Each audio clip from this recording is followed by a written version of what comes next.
Sim Partners. We are a local search, mobile, and social technology company. We're based in Evanston, so we're not too far away. I have some of my team with me today. I have Adam Dorfman, who's actually one of the partners at Sim Partners. And I also have Deanna Sandman, who's our social media analyst. And then I also have Hector, who is going to be doing some live streaming for us today as well. So thanks for having us. Just to get a feel for the room, I'm kind of just curious if there's agencies in the room, if there's brands in the room. So just a show of hands, anyone here that's with an agency, perhaps? Great. Brand? Great. And maybe technology or product company? Great. So we've got them all. That's great. Okay. Well, with that, I will go ahead and get started. A couple of housekeeping things. So if you want to join on Twitter, here's some of the hashtags. We have the hashtag SMW Chicago, the hashtag SMW G plus tactics, plus is spelled out, and then the hashtag for our company is Sim Partners. And then within Google Plus circles, if you'd like to add us, our direct connect is the plus sign and then Sim space Partners. All right, so social media. I guess I should ask who in the room is actively using Google Plus today? Who likes Google Plus today? Thinks it's worthwhile? And who's unsure? I don't work for Google, I'm just asking. Is there someone from Google in the room? Because there was going to be. Okay, that's good. Not so much pressure for me today then. So, I could spend the next hour talking about social media stats, who the players are, how much time is spent on Twitter and Google Plus, but I won't, because I think that would be really boring. So instead, I'm going to not only show you what the landscape looks like today, which is incredibly overwhelming if you are an agency or a brand, but really talk about Google Plus as the social game changer. So hopefully after today, you guys have a different perspective on Google Plus. At Sim Partners, we spend a lot of time trying to understand how Google Plus works for not only social, but for search. And as it stands today, social search is here. That is my key message today, that social search is Google Plus. And I know a lot of people are unsure if that's true. So we have some really good information in the deck today that will show you some examples of some searches that Deanna has done for some different brands that actually show you the direct impact of not only making sure you're updating your content every 24 hours, but how that actually affects the Google search results. So just a couple of things. I actually pulled this off Wikipedia yesterday. I had never looked at it before, and I thought it was interesting. So they have, if you go on Wikipedia and put in Google+, their slogan today is that it's the real life sharing throughout the web, for the web. As you may know, it launched on June 28th of 2011. When things really got interesting was, in my opinion, on May 30th of this year. So what happened on May 30th is that Google Places, as we knew it, was replaced by Google Plus Local. What does that mean? We'll spend some time on Google Plus Local pages versus business pages. Is there anyone that today has merged their listings? When I say merged, actually taken your business page and your local page and merged that? Has anyone went through that process in here? How was it? Well, I work for an agency, so we did it for somebody else, and we came up with a lot of problems. So I'm not sure if everyone else found the problem, but we did a lot of speed bumps. That's what we're seeing too, which makes it really hard to not only do that as a brand, but for your customers as an agency. I don't know if you want to talk about for our Sim Partners page what we're seeing. It's probably good to share kind of what we're seeing today. Yeah, we merged our pages and then they actually unmerged. Did yours do that too? Yeah. So we're trying to figure it out, and we wrote on the Google forum, so hopefully somebody will get back to us on that. And if we find anything out, we'll let you know. Maybe we can exchange contact information. Sure. Sounds good. So, and for some of you, the merge and all this language we're talking about, we'll get into the details of that so that you know what it is. It's incredibly complicated right now. We're not sure why, but we're hoping that we're here to give you some information that will help you through that today. So again, social search is here. Google has described it as the social layer, consisting of not just a single site, but rather an overarching layer which covers many of its online properties. Is Google Plus a ghost town? So there's a lot of chatter in the market right now that it is a ghost town, it's not going to stay. Let's face it, it's Google, so who knows what's going to happen, but I will tell you that from what we see, it's important that you kind of grab the bull by the horns now and not wait for the merge to happen. because it is affecting local search results for brands that are using it, or not using it, I should say. So just a couple of quick stats. Over 400 million have upgraded to Google+, and of that, there's 100 million active monthly users. Is anyone surprised by that number? Seen that number? Okay. So I'm going to show you quickly. I'm going to jump out. I'm going to show you a video that is one of my favorite Google videos that shows the search aspect of what Google Plus is doing for us. So this video is about searching amazing things, and it starts with a paperclip. I don't know if you've seen it, but it's my favorite.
Seen that before? I think it does a good job at just kind of showing how the social aspect is sneaking into the search based on not only your circles, but all the +1s that are happening, and just some of the things that are making that search experience different for someone when they're searching for either a brand or, in this case, amazing things within different areas of the world. So.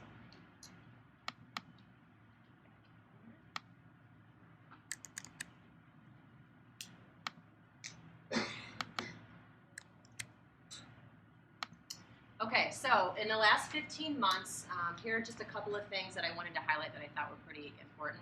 So on average, the users on Google Plus are spending about 12 minutes a day, which is just shy of Facebook's average of 14 minutes a day, which I was very surprised by that, and I actually just pulled this information yesterday. Another important fact, with over 1 million brands jumping on the wagon, half of the top 100 US brands are on Google Plus today, and is growing pretty quickly. And then finally, this was my favorite one, with 5 billion +1s per day, this has been the fastest global social share button in history. I mean, this number is incredible, you guys, and I was shocked to find that number yesterday. I had no idea that was the activity that they were seeing within the Google Plus. So just, again, more stats. I don't want to bore you with stats, but just a couple of important ones that I thought were worth sharing. This is actually from July from ComScore and from a social share study that we reviewed. This is showing us that within search results, 30% brands have been displayed with their brand name. It's a pretty high number, and I imagine from July that number's only higher. And then the other one that I thought was really interesting was that the top 10 are heavy auto. So you have Toyota, BMW. You're seeing a lot of auto really jump on faster than some of these other brands, which I thought was good to share. So what are they doing? What is it all about? At the end of the day, Google's trying to better understand a searcher's interests. So again, it's all about providing that more relevant search experience. How will they do that? This is where we enter Google Plus and the social signals. We'll talk about social signals quite a bit in a second. So before we do that, I wanted to kind of go back a little bit and talk about what's happened. And again, this is over about the last year and a half, what we've seen. And these are 6 milestones that Deanna and I kind of pulled that we thought were really relevant to share. So we start up in June of 2011. Google Plus actually launched as Google Circles. I didn't know that until recently. And Deanna, did you know that? I'm goofy like that, but I thought that was interesting. And it was an invite-only sort of environment. So I think that was just during a lot of their testing when they rolled out Google Circles. September of 2011, Google Plus opened to everyone 18 years and older. In October, they were reaching about 40 million users. And then November of 2011 is when the Google Plus pages for businesses and brands were opened up. In January of 2012, the VP for product at Google announced that they were going to open up Google Plus to 13 and older from 18, which was interesting because obviously they were trying to attract a larger audience, a younger audience, and change the way that kind of some of those young folks were searching. And then finally, the big game changer, in my opinion, was when Google Places was replaced by Google Plus Local. So what's happening now is that you can directly integrate with the service to post photos, leave reviews through Zagat, which we'll talk a little bit about, which Google acquired in September of last year. So for purposes of today, I want to spend the time on the Google Plus local pages experience. So as I mentioned, this was May of 2012.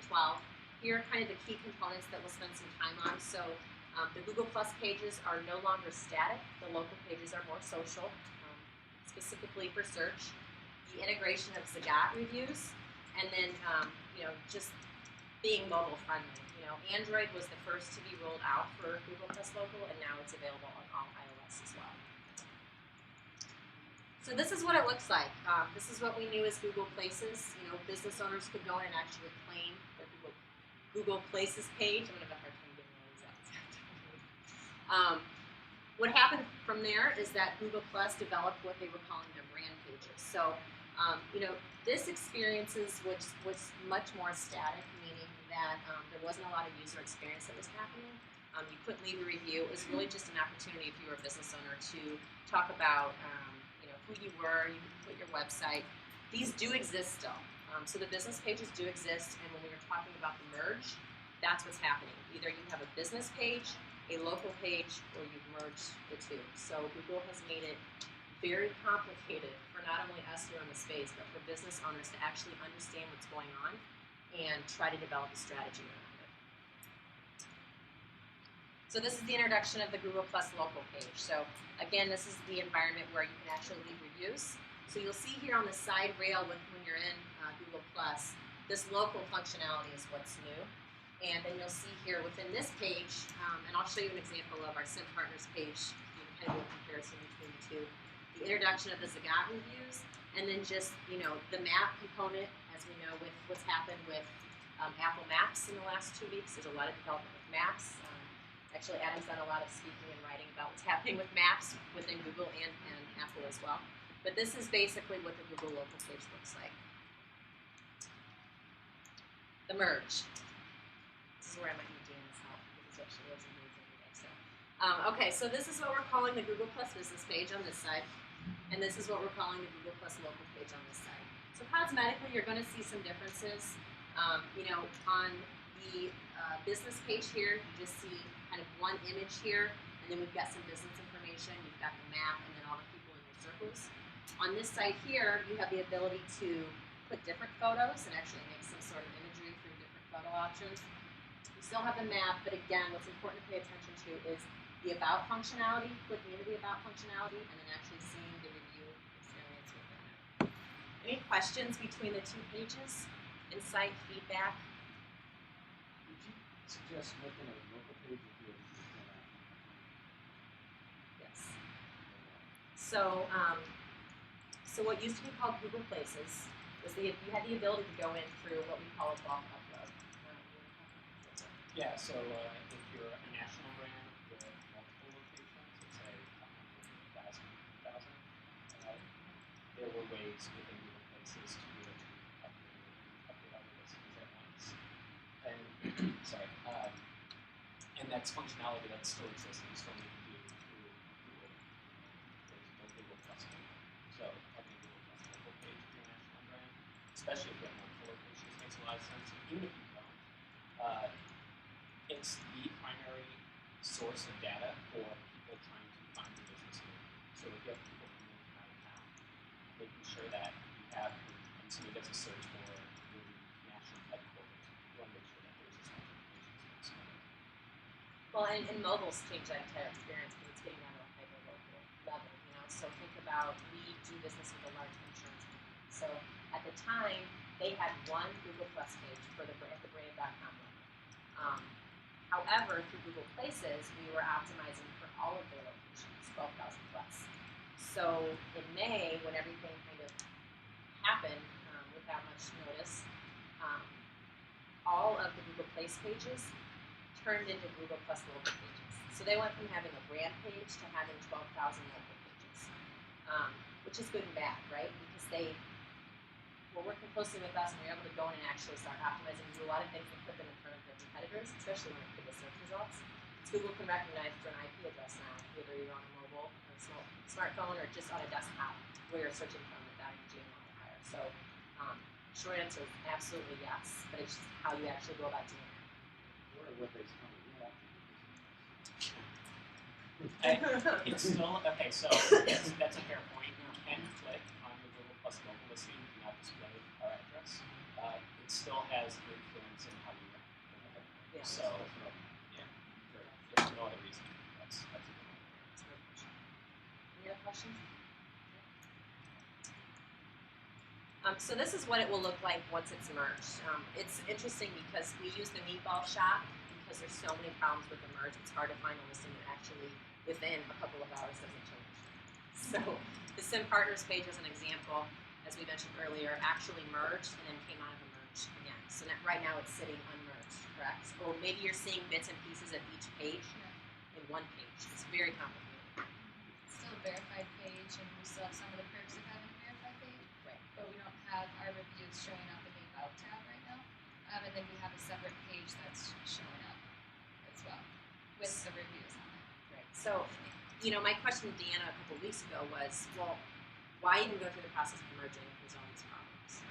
And we'll get into some different examples of why it's important to do it, because at the end of the day, your search results are affected regardless of if your page is showing merged or unmerged. If you look up next to the meatball shop, you're going to see two little images there. That's where you click in to see if it's verified, correct, on the new page? There's a little check mark up next to the name that tells you that it's a verified. On the right, it's the page. second. Right. It's gray, so it's hard to see. So you'll be able to click in and see if it says verify your page or unverified. But regardless of the merge, we highly recommend that you go in and actually, claim your listing or verify your listing, regardless of all the kinks that you're working through with the merge.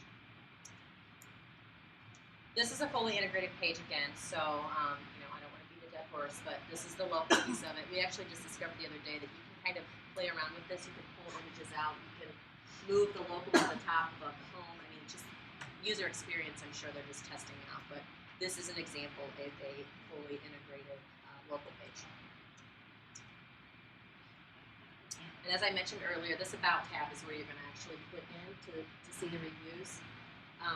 The mobile experience, if you haven't done it and you haven't downloaded the Google Plus app on your mobile, I recommend that you do it. It changes a lot, but I use that app more than any other app, and I did even when it was Google Places, believe it or not. Just because the navigation is great on it, you're able to click in, read the reviews, click to call functionality. You can either get walking directions or, I used it a ton, and now that it has the search capability to it, I think it's even better. So if you haven't downloaded it, I recommend that you do it. And then again, just showing, where you can actually click to write a review. Now, I believe if you've written reviews in the past, you have to go back in and claim your old reviews. Is that correct? Yeah, otherwise it'll just say Google user. So again, not sure why they're making that so hard to reestablish not only you as a consumer leaving reviews or a business owner. You have to kind of go in and reclaim your stake here. They're also, just to add on to that, they're also trying to figure out their spam algorithms too. So a lot of reviews that are legitimate are getting flagged for spam and not showing up also. So even if people go in and approve their reviews, they may not appear. It's pretty frustrating, but it's happening across the board. If it's happening to you, it's also happening to your competitors as well. And reviews are critical. I mean, we do sessions just on reviews and the impact on search results. I won't get on that path, but reviews are obviously really important. So, again, you have the ability to upload photos. Not only upload photos, but upload public photos, which is interesting. You can pull down for the directions, and then this is huge, the ability to +1 and share with your circles. So if you remember the video I showed within the search results, and I'll show a screenshot, you're actually seeing within search that Adam Dorfman may have liked and +1 the meatball shop, and that's actually showing up in search results if you are connected through Adam in your circles on Google Plus. So great. Then finally, the mobile piece, as I mentioned earlier, I think it's a great experience today, and it's only going to get better. And again, it's available on Android and iOS. So I won't get into detail on how to actually merge and verify your listing. There's a couple of steps, but if you do want help with that, please stop up at the end of the session, and we can give you information, and we'd be glad to walk you through that. Or if you want a copy of the presentation, we do have the entire process in there on how to verify. All right, so the social component. So Google Search Plus Your World is really a cool thing, in my opinion. So it's providing personalized, what we call intelligent search, or search engine results pages. We're going to talk a little bit about the Google Box, an experiment we did with the Google Box, show you what the Google Box is and why you should care about it. And then finally the Google Plus Direct Connect. So if you think about the personalized search results that Google is working with within Google Plus, you can kind of look at it in a two-pronged approach. So you have kind of the search approach, and that's the same as it's been for years. It's just really gearing the search results towards an actual behavior of the searcher. So you do not have to be signed into Google to actually receive search results for this piece. The second component, which is where social search comes in, is that these are results that are tailored to you as the searcher. So it's based on the Google Plus pages you have, your friends have, your circles, your plus ones, the posts you may have. We'll get into ripples, which is talking more about what happens when you put something out there and then it kind of gets distributed to ripples of people and being able to track those analytics. So this is the Sim Partners search query, and actually we just did this 2 days ago, so it's very relevant. So we did a branded search for Sim Partners, and what you're seeing here is over here we have our logo appearing. Deanna is logged in, so you can see her image is in the top right. She is logged into a Google Plus account. But you're seeing that Sim Partners exist here. There are 2 people in her circles that have Sim Partners. And then down here, you're able to actually display the images. And then it's actually pulling our Facebook page as well, which we thought was pretty interesting. But basically, we just wanted to give you an idea of how, if she's doing a branded search for a national brand or for a company, what that might look like and how it's actually pulling in the website, the circles, the people who have +1, some of our blog posts, some of our images, some of our webinars, our LinkedIn page. So. The reason I put that on there is because you shared it on Google Plus. You see that at the bottom? Tara Thomas shared this on Google Plus. Oh, that's here. Yeah. So play around with it. It's interesting and it changes by the hour. And then again, this is for, I think this is for Pepsi, right? Yeah, this is for Pepsi. So this was a personalized search result. So again, just showing you, you've got the map, you have Pepsi here. You know, what used to typically happen is you would see the paid or pay-per-click bid auction environment across the top rail and the right rail. What is happening with the social search is that you're now seeing the map come up as well as some of the social piece of it. So it's definitely a different experience. So just some highlights. There's improved search engine results pages based on information from you, the searcher, or from people within your social circles on Google+. Google can now track what users are likely to be interested in what they're looking for based on who's +1 stuff from your circles. And then Google can also track what users are likely to be interested in based on who is in their circles. And then finally, just being able to track how users are sharing that information across the web. The Google Box. You want to talk about it? Because you did the experiment. You want to talk about the audience sample? Sure. Let's get to that one. That's great. Here's the audience. So yeah, this is really cool. She did this experiment a while ago, so let me share it. So this is something, this is not like an actual term, I don't think, but we call it the Google Plus box because they're on the right-hand side, which is kind of a prime space on search. You'll see if you did a brand search there, that audience showing up there, and that is their Google Plus page, and then it shows their recent activity. And when we first did this, it was if they had posted within 72 hours, they would show up in that box. And then at the time when we did this search, it actually went to 24 hours. So you'll see that that post was 23 hours ago, and I was like, oh great, this will be interesting. I can watch and see if they'll still show up. And so if you want to go to the next slide, then once their post was over 24 hours old, they no longer showed up in that box. So Google is really encouraging people to be proactive and increasing engagement on the pages and posted regularly. So You were logged in. for that one, I It's was, not on the screen. I think I was logged in for that one. So Probably. yeah. Yeah, I mean the search query is right here. So she Yeah. searched here. You know, you're seeing sponsored ads still appear here. You're seeing some organic stuff appear. And then on the right rail, which I was talking about, where it used to be maybe a map component or kind of the sponsored component, is what we're calling the Google Box.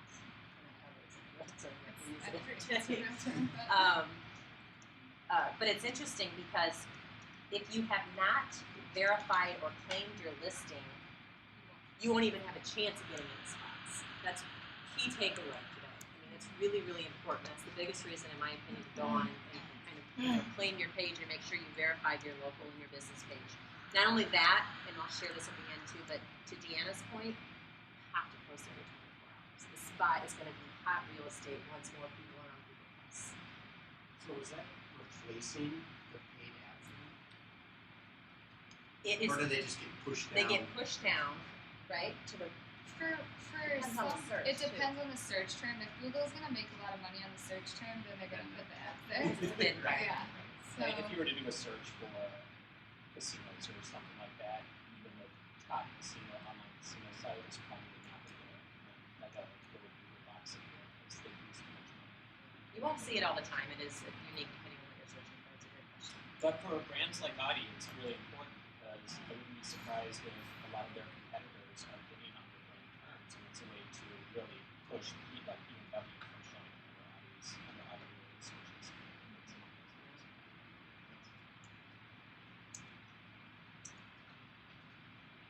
Okay. So the next piece is the Google Plus Direct Connect. So, you know, the ability to go in, and not only within the Google Plus environment, to go in just a regular Google.com, you know, search query and type in just the plus sign. So our Direct Connect name is Plus Sim Partners, 2 words.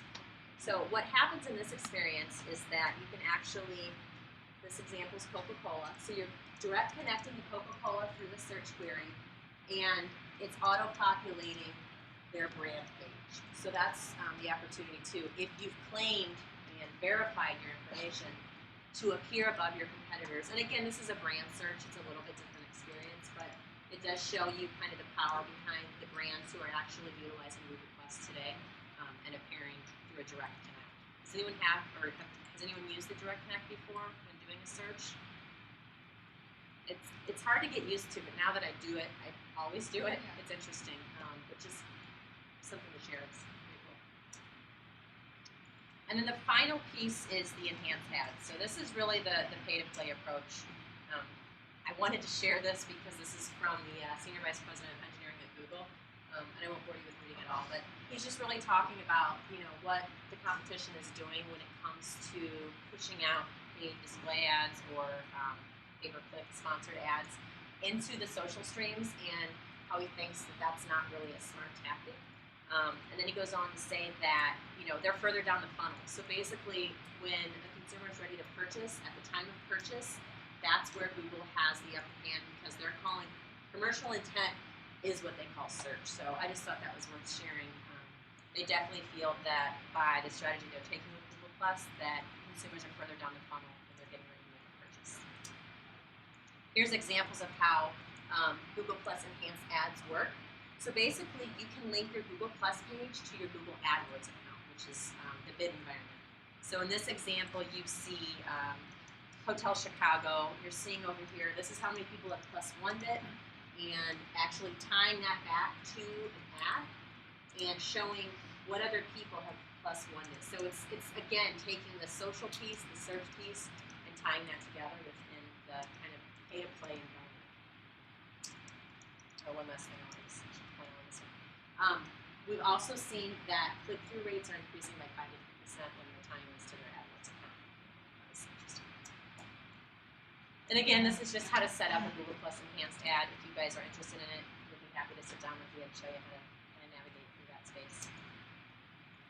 So finally, just kind of going through what the smart tactics are. I know we're going through a lot of information. here are some of the main components of what we think is important to do with the space. So make sure you're optimizing your page, and actually before that I should have put make sure you're verifying and claiming your page, because there's still a lot of people that haven't done that. Optimize, engage your audience, post Hangouts. I'm going to show you a couple of Hangouts that I think are really cool. Grow your circles, and then create that ripple effect. So I have a couple of slides on these pieces.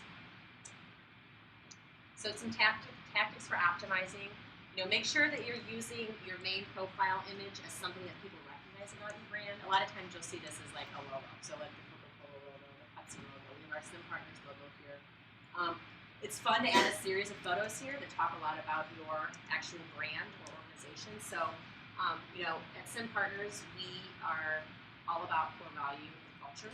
So we change this out actually quite a bit too, and kind of play with it with all of our social pages. So this is our CEO skydiving recently, but we had a lot of fun with it. We have some of our core values with what we believe in as an organization, some of our social events. So it's just an opportunity to kind of display different images about your brand. And then again, this is the about section that will at some point show the Zagat reviews as they're integrated with the merge. Provide information about your business that's relevant. So this is key. This is SEO 101. Think about when someone's searching for your brand, what keywords are they searching for? This is all relevant to search, and Google knows that. So take advantage of that space for sure. Adding hours, make sure you're linking your website, and then this part I think is critical. Make sure you're posting links to other spaces that you're on. That really helps Google to kind of give the authority that you actually exist in these other places and you're a real business, an important business. If any of your clients or if any of your businesses are having trouble with reputation issues, like somebody writes a bad review and it's on the first page of Google, you go back, adding all of your different social media profiles to your Google Plus page really lets Google know, since you are the authoritative source for that Google Plus page, that these are legitimate things and it will boost them as well. So just one way you can help combat that and try and push negative things about you further down the search results. Excellent. Thank you. So again, be engaging. This is really important. Photos and videos drive the most engagement. Back to displaying images of your business and make it interesting. Make people want to actually look at it, share it, push it to their circles. Post every 24 hours at least. I know that's crazy, right? But there are different technologies that exist today, social CRMs. There's a lot of different things happening with technology. We do it as well.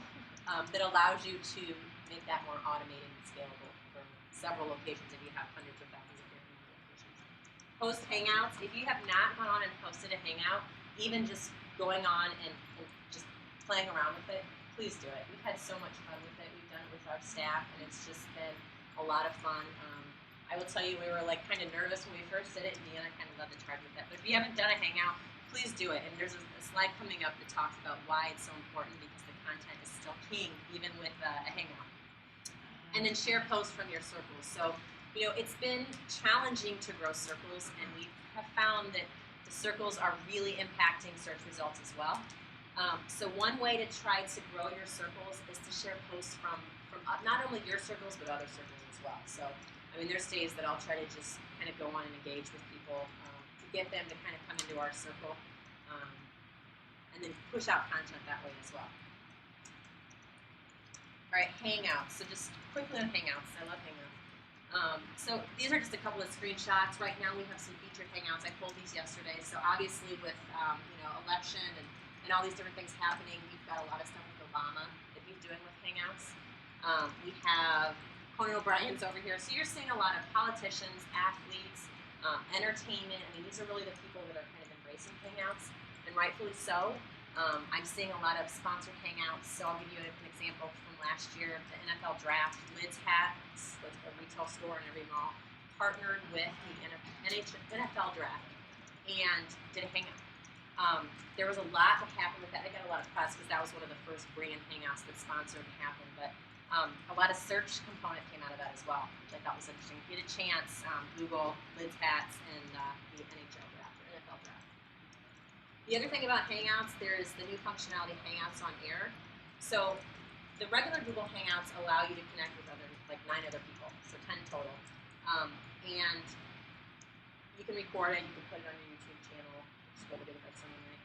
And then the other thing that's happening is that there are Hangouts on air, which is actually a live broadcast. It's an unlimited audience, so something to check out. I don't know a lot about the Hangout on air component yet, but I know that it's unlimited. And then what businesses are actually using Hangouts today? I wanted to share with everyone a really cool resource. So if you go into Google Plus and you look for Google Shared Calendar events within the search bar here, follow this, and this is going to give you everyone that's actually like doing the Hangouts. So you can see what sort of brands are hosting the Hangouts, what they're actually talking about. And then finally, and this is, I just pulled this yesterday, it's new.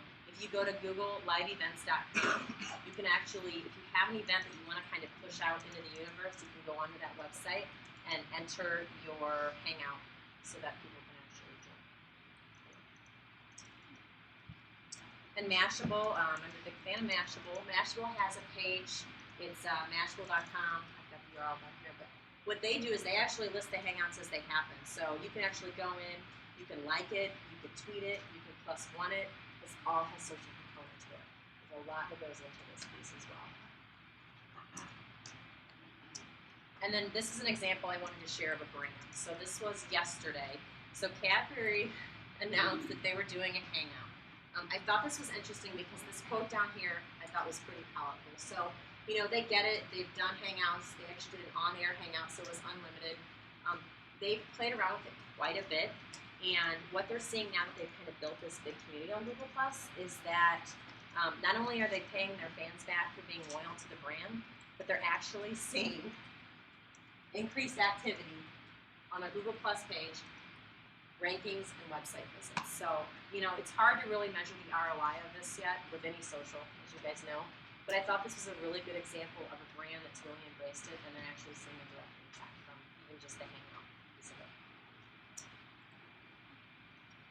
So in summary, you know, here again are some tactics, and this is related to your circles. You know, make sure you add your Google Plus badge to your website, post a link to your Google Plus page wherever you're active online, follow other local Google Plus pages, post engaging, relevant content, encourage your followers to share it, and then create what we're calling that ripple effect.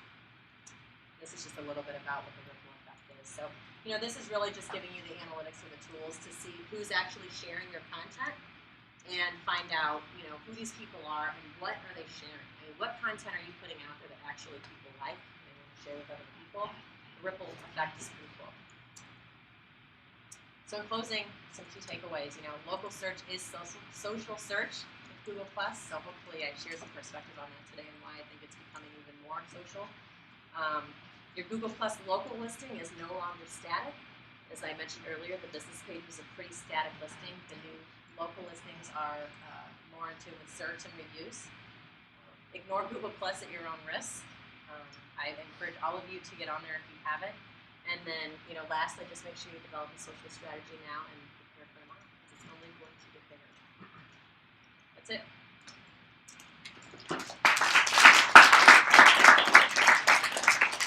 And here's, I just wanted to mention, if you want to download, we have an entire ebook series that we just started.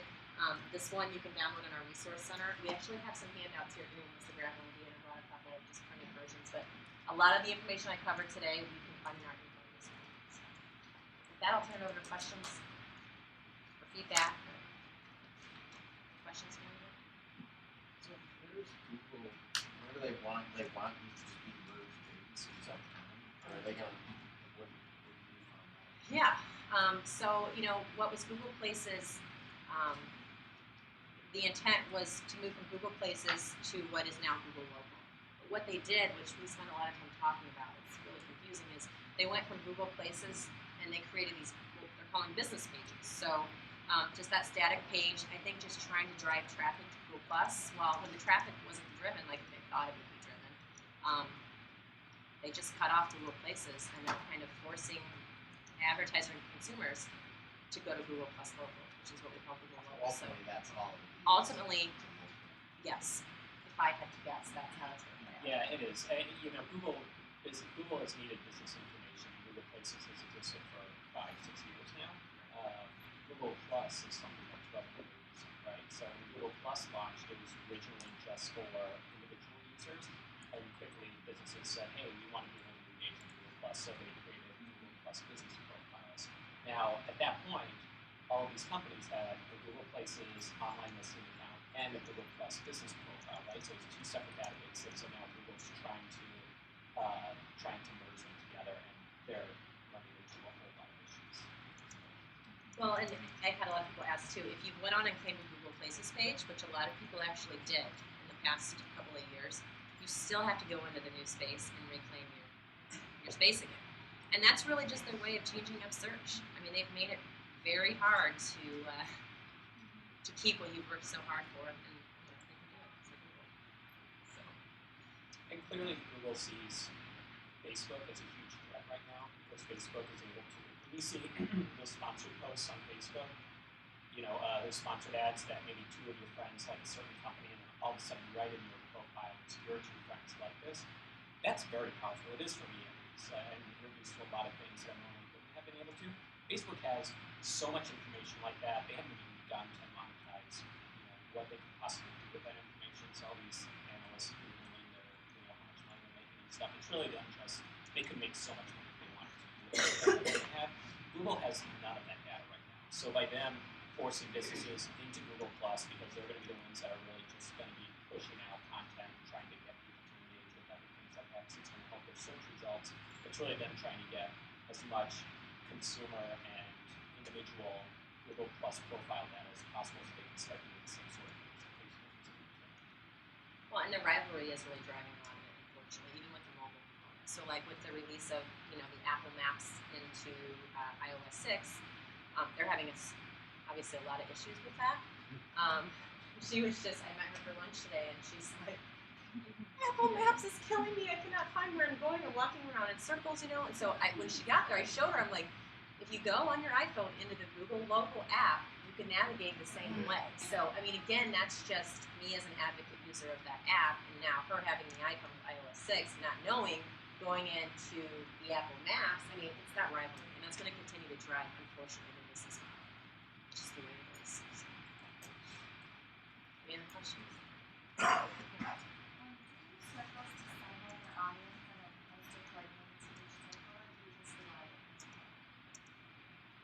We, for the most part, do it public, except for if we have events just company-wide that I'll do just to our company.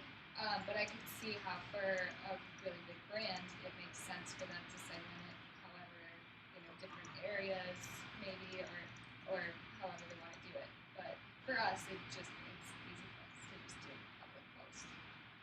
And for the Ripple thing, if you want to use the Ripple thing, they do have to be public posts in order for you to use that. There's some, you can kind of think of it as email marketing. So if you're managing, let's say, a Google Plus page for a hotel client, right? So a lot of what you're going to be posting, most of what you're going to be posting should probably be public. But if you have segmented, let's say, meeting plans, right? You may want to post some things that are specific to that as well. So, like, hey, sign up now for the next conference, and you can even do public and then add people, so that they specifically get notified of the post. So, and you can do that with the circles too.